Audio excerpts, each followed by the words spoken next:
All right, so now we have the press conference. I heard a lot of good things were said on here, so I kind of wanted to hear what Jackson State basketball team had to say after the game, man. So let's get it going.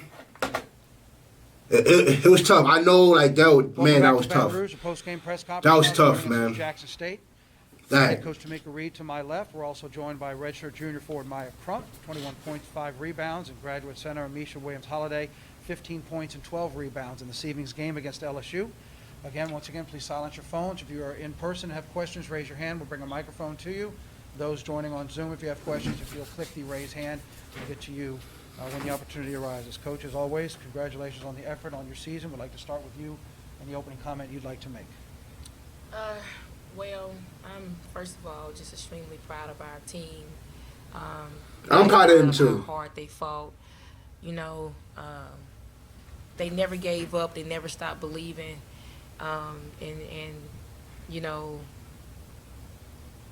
First half, we didn't give our best showing. We didn't get some of the calls we thought we should have got.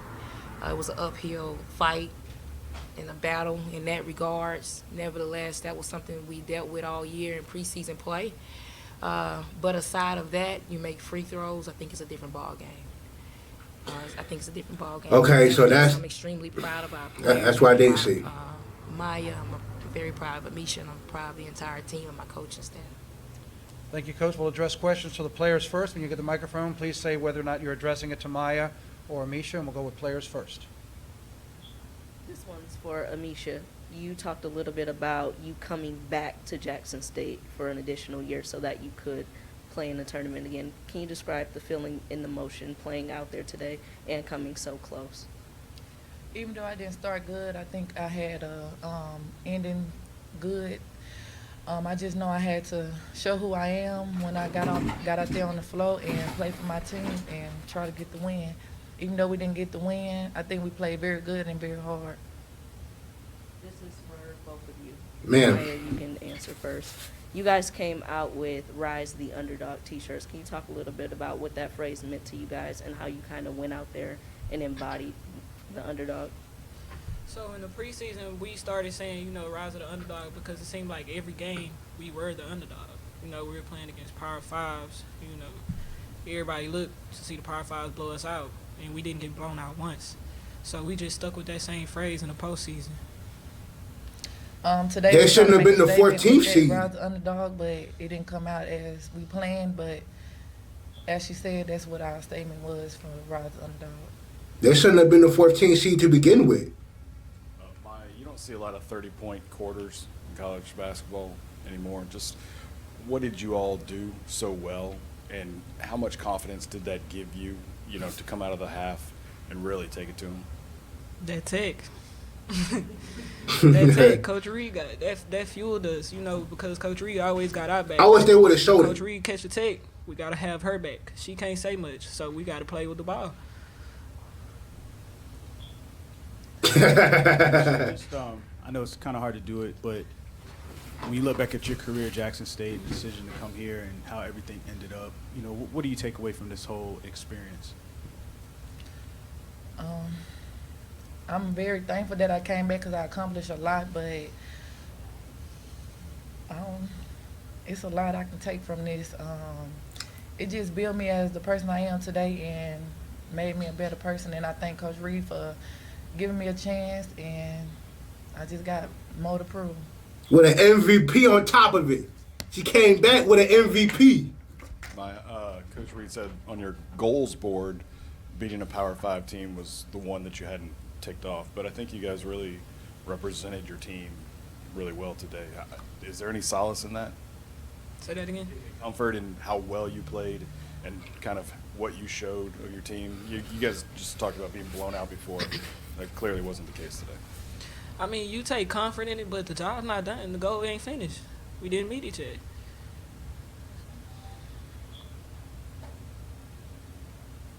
Any other questions for the player? They'll double check Zoom. We didn't have any last time, but let me check real quick to see. And we're clear there. Any other questions for the players? If not, Maya, Amisha, thank you for your time. Congratulations on your effort. Congratulations on your season. We appreciate y'all. Congrats to them, man. real proud of them. Thank y'all very much. All right, now we'll take questions for Coach. Coach Reed, Charles Bishop, JSU Sports Network. You came back from a Coach looks great. deficit, and you talked a little bit prior about this team's poise and composure. Was there any point within today where you looked at it and knew that this team was going to just fight and claw back in? Yeah, at halftime, they were talking amongst each other, and I like to hear that talk when I'm walking into our locker room. And I could tell that they were not satisfied. They were not happy. They were extremely disappointed with how the first half went. They were talking about how we faced this before, how we've been here before. And they talked about Texas game. You know, at halftime against Texas, we were down 20. And we walked them down as well. And so when I came in the locker room, that's kind of the point I talked about to them. We've been here before. You know, we've been down before. Now it's just one possession at a time. Trust me in the adjustments that we're going to make, and I'm going to trust you to make those adjustments. And so that's what we were able to do in coming back out and playing a better third quarter. It seemed to just turn the trajectory of the game. What did you implore your team during that period of time? Yeah, it's very unfortunate when, as a head coach, you can't talk to officials. You know, you want to be able to talk and speak and be able to communicate. But when you cut off those lines of communication, that's when there's a problem. And that's what I saw. And early on, we tried to cut those. I tried to communicate and it wasn't there. And I said, you know what? Let me just go ahead and get it. Because if I don't get it, it's going to continue.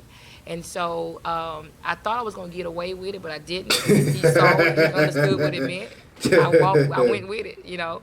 And I was, my team came to me and said, Coach, please don't get thrown out. You have made your statement. We got you. We got you. I mean, they all ran over. That's dope. We got you. That's dope. We got you. They high-fived me,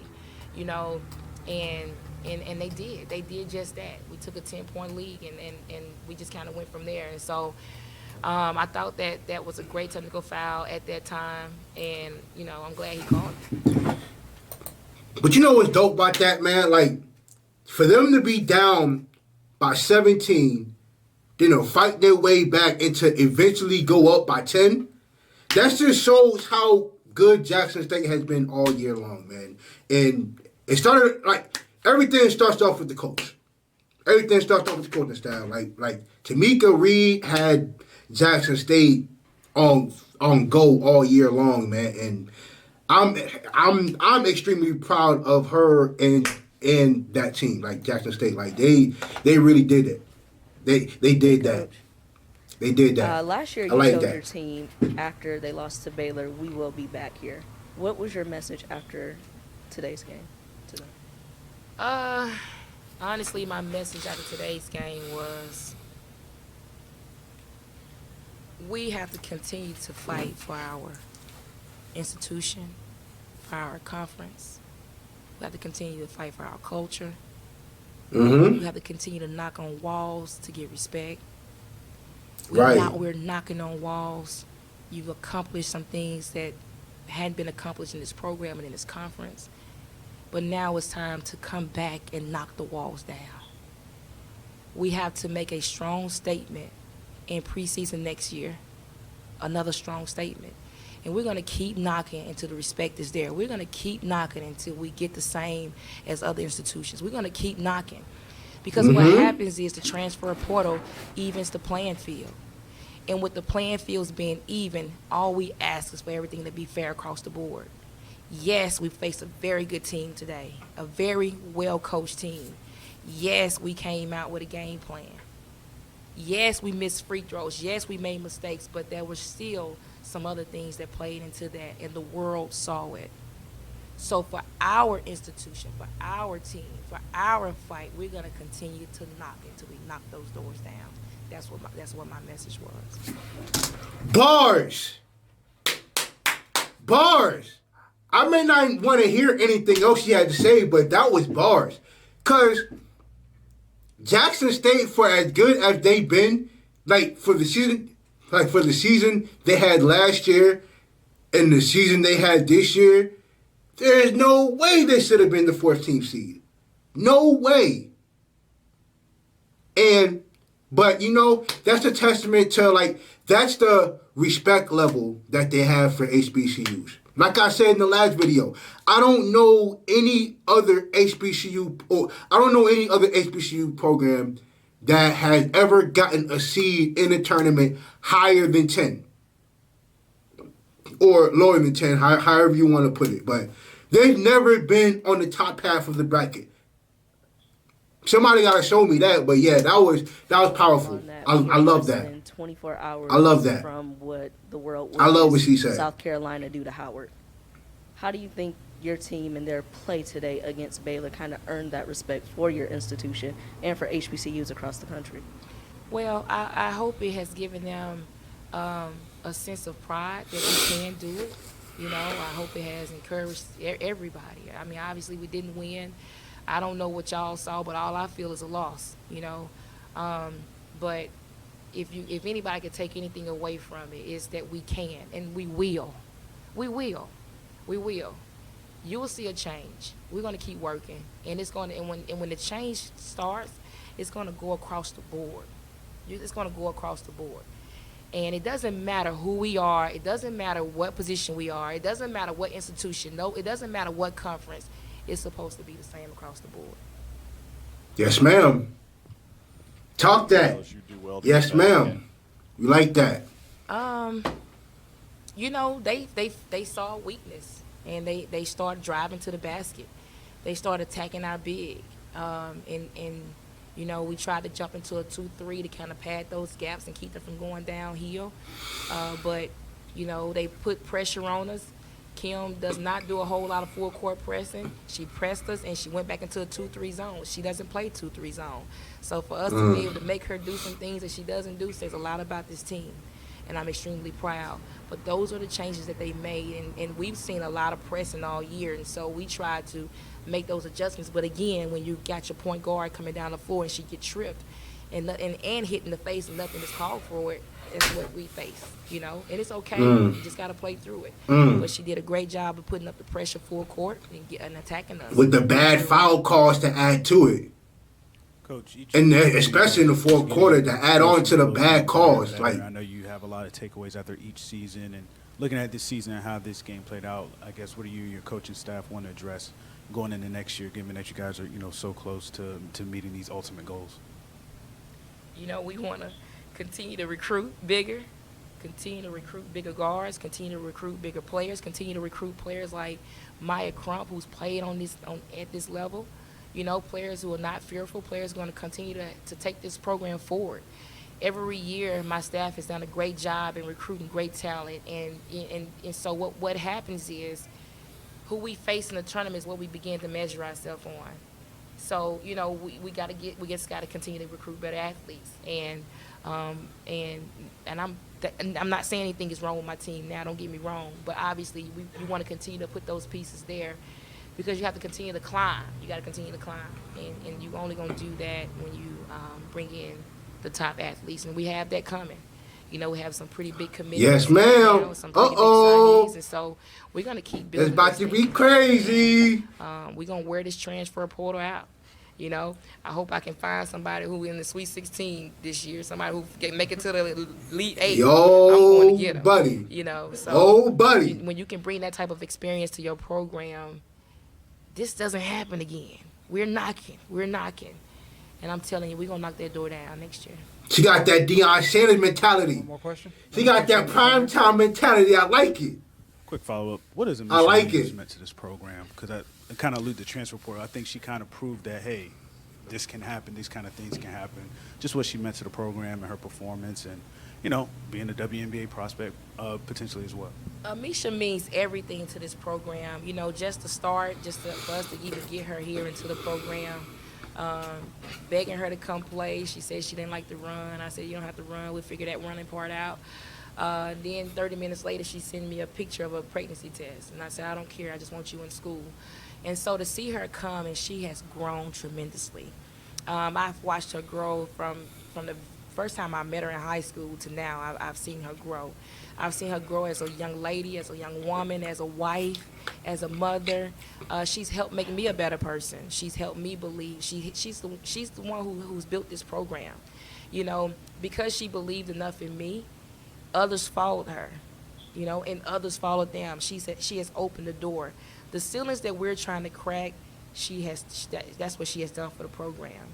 And even though this is her last game for Jackson State University, she's going to continue to open the door for our conference, for our institution, for our HBCU community. You know, we're trying to get her drafted. You know, she's a top player from Mississippi State. Had she been at Mississippi State right now, she'll be top 4 on the draft board. All right, but she chose to come to Jackson State University, and I don't want her to be held back because of that. She did great for this institution, and I think she'll be great in the WNBA. Someone take a chance on her, that's another door that's open. Oh, yeah. Our HBCU community. Oh, She yeah. means everything to this program, everything to me, and everything to our HBCUs. Coach, thanks for your time. Congratulations on your season. Yes, ma'am. She served bars for y'all. Serving out bars, handing out bars. I like it. I love it. I love it. Love it. Let me just say this, though. I want to say this. And this is what I believe. I believe Jackson State is on the verge of just taking over NCAA sports, period. Like you gotta think it starts with football. I think football is the number one sport in the NCAA, right? And with Coach Prime coming to Jackson State, or going to Jackson State, you've seen the flurry of transfers go to Jackson State.